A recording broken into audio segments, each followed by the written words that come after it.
हालेलुया। मेरो भ्युवर्सहरूलाई सबैलाई यीशु ख्रीष्टको नाममा जय मसीह। मलाई विश्वास छ तपाईँहरू है स्वस्थ हुनुहुन्छ भनेर प्रभुको अनुग्रहले है। अनि हुन्छ नि म यतिखेर एउटा छोटो वचन लिएर आएको छु तपाईँहरूको माझमा, तपाईँहरूको अगाडि है। अन्त हुन्छ नि वचनमा जानुभन्दा अगाडि हामी एउटा छोटो प्रार्थना गरौँ है। मलाई विश्वास छ यो वचनद्वारा परमेश्वरले एउटा नयाँ ज्ञान, पवित्र आत्मा है अनि शान्ति र नि पवित्र आत्माले भर्नुहुनेछ भन्ने विश्वास गर्दछु। अनि आज एउटा छोटो वचन लिएर आउनेछु है। अन्त हुन्छ नि वचनमा जानुभन्दा अगाडि छोटो प्रार्थना गरौँ न है। हालेलुया। धन्यवाद स्वर्गमा विराजमान हुने महान परमेश्वर पिता, तपाईँलाई धेरै धन्यवाद दिन चाहन्छु। आज जुन वचन म बोल्नु गइरहेछु परमेश्वर पिता, तपाईँले त्यसमा सहायता अनि मद्दत गरिदिनुहोस्। आज स्वर्गदूतले वरिपरि घेरिकन प्रभु मैले जुन वचन भन्नु गइरहेछु प्रभु, त्यसमा तपाईँले धेरै सहायता अनि मद्दत गरिदिनुहोस् प्रभु। तपाईँले धेरै धेरै धन्यवाद दिँदै यो छोटो प्रार्थना पिताले सुनिकन ग्रहण गर्नुहोस्। आमेन। जय मसी फेरि सबैजनालाई है। अन्त हुन्छ नि आज मैले यो भिडियो मार्फत है एउटा छोटो वचन लिएर आएको छु। मेरो साथ तपाईँले निकालिदिनुहोस् कोलोसियन्स 3:2 इङ्ग्लिस स्ट्यान्डर्ड भर्जन है। बाइबल इङ्ग्लिसमा चाहिँ इङ्ग्लिस स्ट्यान्डर्ड भर्जनको बाइबल पढ्नेछु। Colossians 3:2 set you minds on things that are above, not on things that are on earth. नि आज यो संसार के भएको छ भने आज टेक्नोलोजीले भरेको छ, इन्टरनेटले आज नि मान्छेहरू एकदमै अब इजी भएको छ कम्युनिकेट गर्नुको लागि नि। आज पहिलाको जमानामा हो भने धेरै टाढो अब एकदमै वायरलेस नै अब एकदमै रिमोट थियो पहिलाको टाइममा पनि। आज टेक्नोलोजी र इन्टरनेटले भएको गर्दा एकदमै सजिलो भएको छ। तर आज म के भन्न चाहन्छु भने आज हाम्रो यो सोच नि विचार जुन हृदय परमेश्वरले दिनुभएको छ, जुन अर्ग्यान्स बायोलोजिकल अर्ग्यान्सहरू दिनुभएको छ प्रभुले, आज हामीले सही दिशा सही मार्गमा युज गर्नुपर्ने हुनेछ। So what I'm trying to say is that let us be filled with the Holi spirit होइन। आज हाम्रो सोच विचार चाहिँ आज वचनमा गइरहेर नि वचनमा जरा गाडेर हामी अगाडि बढौँ। अन्त आज संसारको हाहुरी आज नि यता आज त्यही त एउटा ओभर थिङ्किङ नेगेटिभ माइन्ड नि हाम्रो जब परमेश्वरको वचनको अनुसार नहिँडेपछि, संसारको सोच बोकेर हिँडेपछि आज डिस्ट्र्याक्सन्सहरू आउनेछ हाम्रो जीवनमा। अनि त्यसले गर्दाखेरि आज हामी संसारको थोकलाई होइन, आज परमेश्वरले जुन हाम्रो लागि स्वर्गीयमा जुन रिवार्ड नि, जुन परिणाम, जुन गिफ्ट राखिराख्नु भएको छ त्यसमा फोकस गरौँ। आज यो संसारमा हामीले लिएर जानुपर्ने केही छैन र आज हामी नि अब संसारमा बाँचुन्जेल त कपडा छ, तर मरेर लानु त केही छैन। आज हामी कति घमण्ड गर्ने, कति लालच गर्ने, कति आरिस गर्ने, कति पापमा फस्ने होइन। त्यसले गर्दाखेरि आज संसारमा हामी नगइरौँ। आज परमेश्वरको वचनमा जडा गारौँ है। परमेश्वरले यो कुरा मागौँ, पवित्र आत्माले यो कुरा मागौँ, ताकि हामी अझै पनि परमेश्वरको वचन अनुसार अगाडि बढ्न सकौँ भनेर। आज हाम्रो सोच विचारहरू संसारको थोकमा फोकस नगरौँ। आज लेटस के हो focus, let's meditate the word of God. आज डिप डाउन गरेर रिसर्च गरौँ। So let's research together the word of God and find out what it is trying to say, what it is trying to penetrate in our mind है। आज परमेश्वरले नयाँ नयाँ कुराहरू दिनेछ हाम्रो जीवनमा। आज धेरै ओभर थिङ्किङ, डिप्रेसन्स, एन्जाइटिस भन्ने कहाँबाट आउँछ? नेगेटिभ थिङ्किङबाट। त्यही भन्छ नि पास्टर एड्रियन देवनले भन्नुभएको जस्तो हामी चाहिँ अलवेज पोजिटिभ हुनुपर्छ अरे। तर अलवेज पोजिटिभ हुनु त अब सिचुएसन हेरी हुन्छ नि होइन। So we have to go through the negativity अरे। हामी चाहिँ नेगेटिभिटी थ्रुबाटै पोजिटिभ हुनुपर्छ अरे। So in the same way like that हाम्रो जीवनमा कहिले पनि अब पोजिटिभ भन्ने कुरा हामीले एक्सपेक्ट गर्नु सकिँदैन। So what I'm trying to say is that हामी अब हाम्रो जीवनमा नि अब म त पोजिटिभ छु, तर सिचुएसन कस्तो आउँछ अब नि अब नेगेटिभ पनि आउनु सक्छ नि कोही बेला। अब रिस, डाहा, यताउता नि नराम्रो कुरा आउँछ, पर्सिक्युसन्स आउँछ, तर त्यतिखेर हाम्रो परमेश्वरले जाँच्नुहुन्छ। So that time God test us. So that is the time temptations comes नि। अब नेगेटिभ सिचुएसन आउँदा हामीले पोजिटिभ हुनुपर्ने हो कि नेगेटिभ हुनुपर्ने, that time we see the true colour. हाम्रो जीवनमा ट्रु कलर भनेर देखिन्छ। So we have to go through the negativity to be positive, आज नेगेटिभिटी नि आज नकारात्मक सोच बोकेर हिँड्ने कि सकारात्मक सोच बोकेर हिँड्ने कि त्यसले गर्दाखेरि आज परमेश्वरले जुन पवित्र शास्त्र दिनुभएको छ, होली बाइबल, कोलोसियन्स 3:2। त्यसले गर्दा आज परमेश्वरले यो कुरा ज्ञान मागौँ नि, स्वर्गीय बुद्धि ज्ञान दिनुहोस्, पवित्र आत्मालाई मागौँ यो कुरा।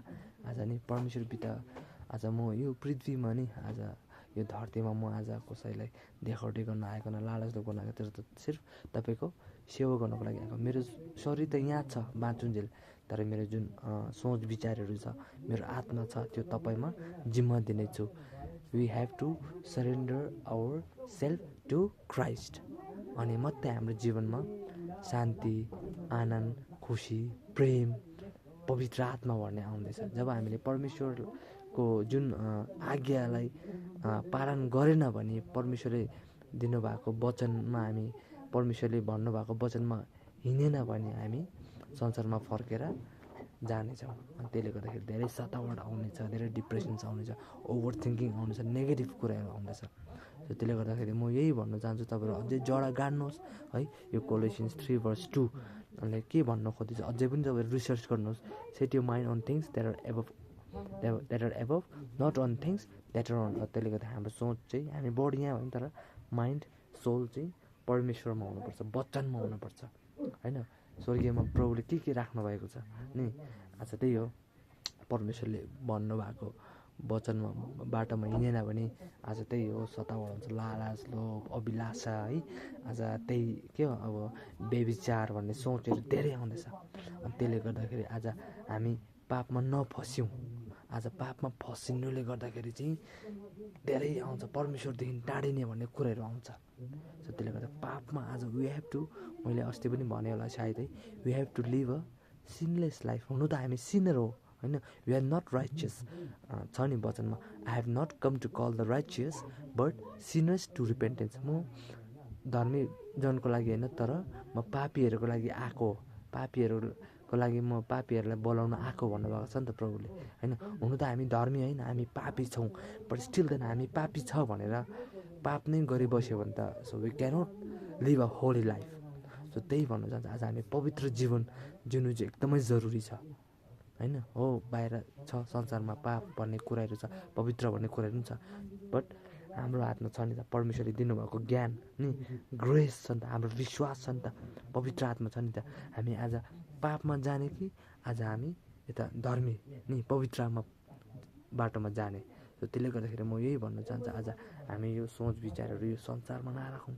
आज मरेर जान त केही छैन, तर हाम्रो शरीर, आत्मा त हो जानुपर्ने, शरीर त यतै हुन्छ नि, तर आत्मा जानुपर्ने कता हो।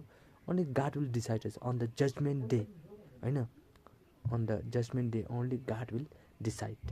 हामीले त घमण्ड गरेर, लालच गरेर, चोरेर, ढाँटेर, छलफल गरेर केही पाउँदैन यो संसारमा। म त्यही भन्न चाहन्छु, आज एकदमै अगाडि बढ्नुहोस् तपाईँहरू। आज वचनमा गइरहनुहोस्, जडा गाड्नुहोस्, वचन अनुसार अगाडि बढौँ। God will show the path. If you have faith then God will give the grace. हाम्रो आज विश्वास छैन प्रभुमा भने त्यही हो। अन्त हामीले ग्रेस परमेश्वरले दिएको छ, अन्त ग्रेसलाई हामीले मिसयुज पनि गर्नु हुँदैन। प्रभुले जुटाइदिइहाल्नुहुन्छ नि त, प्रभुले दिइहाल्नु भएको छ नि त। अब त म पापमा फर्किने, हामीले जुन गरेको बानीहरू पापहरू हुन्छ त्यो कुरालाई त्यागौँ। हाम्रो विश्वास छ, परमेश्वरको अनुग्रह छ। So let us move forward with the faith and through grace of God, grace of son Jesus Christ. Fellow त्यही हो, पवित्र आत्मा पनि हुनुहुन्छ होइन। हामीले जहिले पनि प्रार्थना गर्दाखेरि के हो, एन्ड प्रार्थना गर्दाखेरि may the love of God, the grace of son Jesus Christ and the fellowship of the Holi Spirit be with us for ever and ever, amen भनेर प्रार्थना गर्नु पनि एकदमै जरुरी छ। यो चाहिँ मलाई अब ढुक्क लाग्छ जब नि लास्ट प्रार्थनामा म आफै प्रार्थना गरेर सुत्दाखेरि may the love of God, the grace of son Jesus Christ and the fellowship of the Holi Spirit be with us for ever and ever, amen भन्दाखेरि चाहिँ नि ढुक्क हुन्छ क्या। अब परमेश्वरले आज एउटा नयाँ एउटा हिम्मत दिनुभयो, हि मेड मी करेजियस भन्ने कुराहरू भेट्दैछ। सो त्यसले गर्दाखेरि म तपाईँलाई यही भन्न चाहन्छु, आज कोलोसियन्स 3:2 मा चाहिँ त्यही भन्नु खोज्दैछ, सेट योर माइन्ड। हाम्रो जुन सोच विचारहरू छ आज यो माथि राख्नु अरे के हो स्वर्गमा होइन, not on things that are on earth. आज यो पृथ्वीमा केही छैन, हामीले के हो यो लडेर मरेर केही छैन, लानु केही छैन हामीले पृथ्वीमा बसेर होइन। आज जसरी हामी आयौँ होइन त्यसरी नै हामी जानेछौँ। त्यसलाई घमण्ड गरेर लालच गरेर अर्कालाई डाहा यो के हो अर्कालाई नफरत गरेर अर्कालाई घृणा गरेर केही छैन यो संसारमा। आज हामी नम्र भएर जिउने एकदमै जरुरी छ।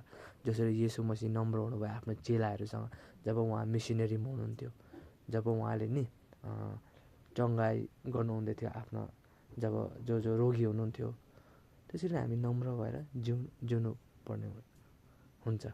अनि त्यही भन्न चाहन्छु। हुन्छ नि सायद धेरै लामो भयो होला है, अन्त कतिजना थाक्नु भएको होला, निन्द्रा लागिरहेको होला। अन्त मलाई विश्वास छ तपाईँहरू यो वचन लाई एकदमै तपाईँको हृदय छोएको, तपाईँको सोच विचारहरू छोएको छ र त्यसमा तपाईँ अझै पनि गइरहनुहोस् भनेर म भन्न चाहन्छु। तपाईँहरूको लागि प्रार्थना गरिदिइरहेछु। कतिजना नि त्यस्तो हुन्छ अहिले संसारमा तलमाथि पर्सिक्युसन्स, अब अन्तको दिन आउँदैछ, अन्तको दिन आउनु चाहिँ धेरै अब हुँदैछ अहिले कुरा यताउता लडाइँ झगडा वारहरू हुँदैछ अनि आज कता ठाउँमा एक्सिडेन्ट्स भइरहेछ, मर्डर भइरहेछ, आज नेचुरल क्यालामिटिज आउँदैछ, डिजास्टर भइरहेछ कता कतिवटा यो संसारमा। सो त्यसले गर्दाखेरि आज हामी पापमा नफर्क्यौँ, जुन परमेश्वरले छुटकारा दिनुभइसकेको छ त्यो कुराबाट हामीले अझै त्यो कुरा डोर्याउनु छैन। आज परिस्थिति आउँदा नढल्यौँ। त्यसले गर्दाखेरि we have to overcome, let us be overcomer through the grace of son Jesus Christ. अनि विश्वास छ, हामी विश्वास योग्य हौँ, पवित्र आत्मालाई धोका नदिउँ। अनि त्यही भन्न चाहन्छु। आज हाम्रो शरीर यहाँ भइदियो भने तर वचनमा जरा गाड्नुहोस्। आज हाम्रो सोच विचार चाहिँ प्रभुले के चाहिँ राख्नु भएको छ हाम्रो लागि स्वर्गीयमा हो, त्यो कुरा याद गरेर अगाडि बढौँ। हुन्छ नि, मलाई विश्वास छ तपाईँले बुझ्नुभयो होला भनेर आज मेसेज चाहिँ म तपाईँले यही भन्न चाहन्छु।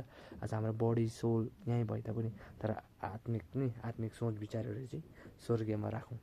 आज हामी परमेश्वरको डर राखौँ। परमेश्वरको डर राखेन भने हामी अगाडि बढ्न सक्दैन, कहिल्यै अगाडि बढ्न सक्दैन। परमेश्वरको डर राखेन भने घमण्डी, लालच, त्यही हो over thinking, depressions, anxieties, negative energy, negative थट्सहरू आउँछ। परमेश्वरलाई अगाडि राखेर हिँड्यो कि त परमेश्वरले धेरै नयाँ मिस्टिरियस कुराहरू देखाउनु हुनेछ। सो आज त्यही भन्नु चाहन्छु। आज स्वर्गमा राखौँ सोच विचारहरू। प्रभुले केही न केही त राख्नु भएको छ नि त हाम्रो लागि होइन। तर के हुनु पऱ्यो, विश्वास हुनु पऱ्यो, येशू मसीहप्रति विश्वास हुनु पऱ्यो। आज हाम्रो कुरा आत्मा पवित्र आत्माले भर्नु पऱ्यो। त्यही कुरा खोजौँ, त्यो कुरा रिसर्च गरौँ। Let us research things that what God has kept for us होइन। हामी आज त्यो कुरालाई खोजौँ। परमेश्वरले के कुरा राख्नु भएको छ हाम्रो परमेश्वरले स्वर्गमा नि राख्नु भएको छ नि। जब हामी यहाँबाट जान्छौँ, जब नि हामी ऱ्याप्चर हुन्छौँ, सायद हामी के हुन्छ नि हाम्रो जीवनमा आखिर अब हामी permanent, we are not permanent on this earth होइन। सो एक न एक दिन जानुपर्छ हामी स्वर्गमा। सो परमेश्वरले दिनुहुन्छ, लो छोरा तैँले यो गरेछ। आज हाम्रो नाम चाहिँ बुक अफ लाइफमा हुनुपर्ने हुन्छ।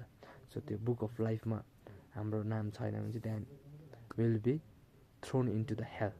त्यही हो आज पाप, त्यही त 10 आज्ञा छ नि परमेश्वर ओल्ड टेस्टामेन्टमा हेऱ्यो भने 10 आज्ञा दिनुभएको छ, 10 कमान्डमेन्ट्स लिडर मोजेसले लेख्नु भएको छ होइन। उहाँले स्क्रोलमा उहाँले प्रोक्लेम गर्नुभएको छ के हो त्यो कुरा याद गरेर परमेश्वरको डर राखेर येशू मसीह आउनुभयो हाम्रो जीवनमा है। उहाँ आफ्नो रगत बगाउनु भएको छ क्रुसमा होइन, टाङ्नु भएको छ। आज हो त्यो कुरा सम्झेर बुझेर हामी अगाडि बढ्नेछौँ।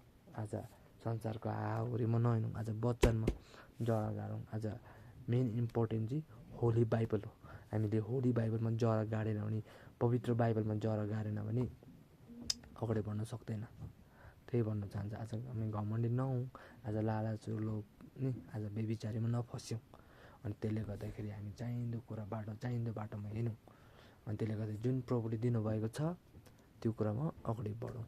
हुन्छ नि, धेरै लामो बोल्यो होला, मलाई क्षमा गरिदिनुहोस्। आज मलाई विश्वास छ तपाईँहरूले मैले बोल्नुमा तल घटी कमी गरेँ होला, तलमाथि गरेँ होला, मलाई क्षमा गरिदिनुहोस् है। आज एउटा डिप कुरा मैले तपाईँहरूको मार्फत राखेको छु, तपाईँहरूको माझमा राखेको छु। हुन्छ नि, सबैले बुझ्नुभयो होला भनेर मलाई विश्वास छ है। तपाईँले बुझ्नुभयो होला भने अझै पनि तपाईँहरू यो कुरालाई खोज्नुहुनेछ भनेर, बुझ्नुहुनेछ भनेर मलाई विश्वास छ। बाइबल पढ्नुहोस्, परमेश्वरको डर राखेर परमेश्वरलाई अगाडि राखेर हिँड्नुहोस्, परमेश्वरको डर राख्नुहोस् है, अगाडि बढ्नुहोस् भनेर म भन्न चाहन्छु। हुन्छ नि सबैलाई जय मसिह, good night and God bless you all, thank you.